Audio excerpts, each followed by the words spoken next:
Hello, my name is Andrea Costello. I am 28 years old. I'm from the United States, and this is my 4th year teaching here in Korea. My teaching philosophy is to always hold high expectations for my students. I think that if I can encourage and motivate my students, that they can achieve anything, and they need someone to believe in them, to help them to believe in themselves. And once they start believing in themselves, they can achieve it all. I am leaving my current school because I would like a bit more structure in my teaching schedule. For example, set start and end times for lessons, a scheduled preparation period, and a textbook or curriculum. My strength is definitely my independence and determination to get things done. I like to do things by myself, which kind of ties into my weakness, which is that at times I do find it difficult to ask for help. But I have realized that it is okay to not know how to do everything the first time. And I'm surrounded with coworkers that are usually happy to help and to teach me something I don't know how to do. And that way, now I know a new skill, and the next time I can be independent and do something by myself. But it's okay to not know the first time and to ask for help.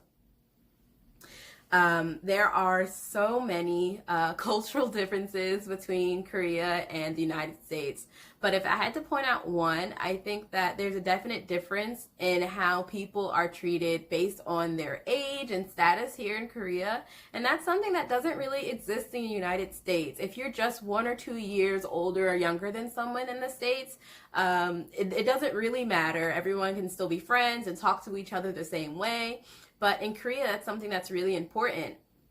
And I know when I first moved here, I would be really taken aback by some questions that I thought to be, from an American standpoint, to be a bit personal. And that can be kind of offensive, especially to ask a woman, for example, how old she is or if she's married. I would be kind of confused. But then I learned about how age is so important here. And you need to know those kinds of things to know how to talk to someone, how formally you should address them, and how to treat them. And so now when I am confronted with those sorts of questions, I'm not offended at all, and I can just answer them cheerfully. And so I think that when I encounter a cultural difference, the best way to overcome it is just to learn what is the root cause of that difference. And once you learn that, you won't have any more problems.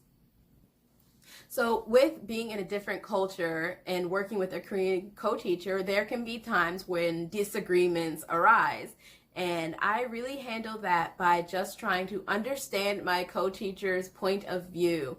I think a lot of times when people are arguing, they really just want to say, well, this is what I think, and they don't really take the time to listen to the other person. And so that's what I try to do. I try to listen to see their point of view. And if it's over something such as different strategies or methods of teaching the classroom, then I'm open to giving it a try. Okay, you really convinced that this is the right way to do it, so let's try it. Let's see.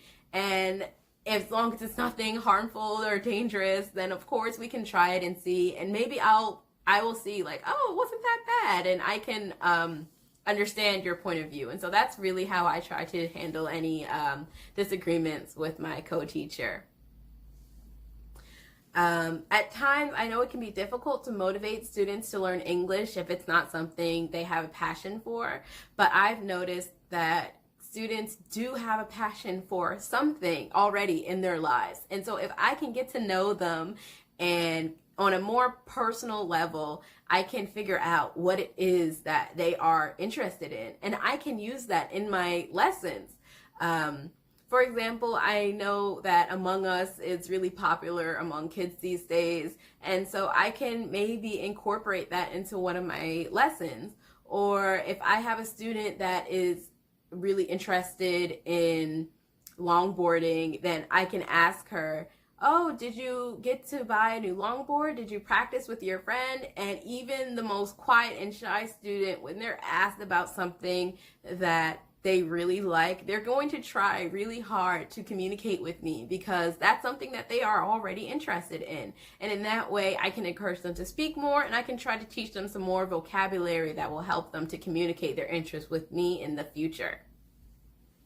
So there are often times when there are a variety of level ability in the classroom between students. Some are more capable of speaking in English, and there are some that maybe are struggling a little bit. And so in that type of classroom, I do have some tricks to try to even the playing field. I can make a lesson about one overall topic and give out different level worksheets. For example, a lower level student will only have to trace over a dotted line, mid-level students can fill in the blank, and higher level students can answer open-ended questions. That way everyone is engaged, everyone is learning, but it's at a level that they're comfortable with. And I do try to spend a little bit more time with kids that need some more help. I'm open to really working with them to try to catch them up, because like I said before, I believe in them and I can hold high expectations for them, and I do think that they will eventually be able to reach those expectations I have for them. And as far as whether I can speak Korean, 한국말은 할 수 있는데 아직도 말하기는 어렵습니다.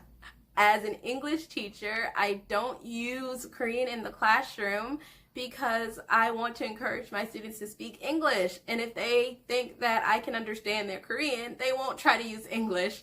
And so a result of that is I don't have a lot of opportunities to practice my Korean, but I do try to study and learn more. I think it's an important part of learning the culture and bonding with my coworkers. I hope that answered all of your questions.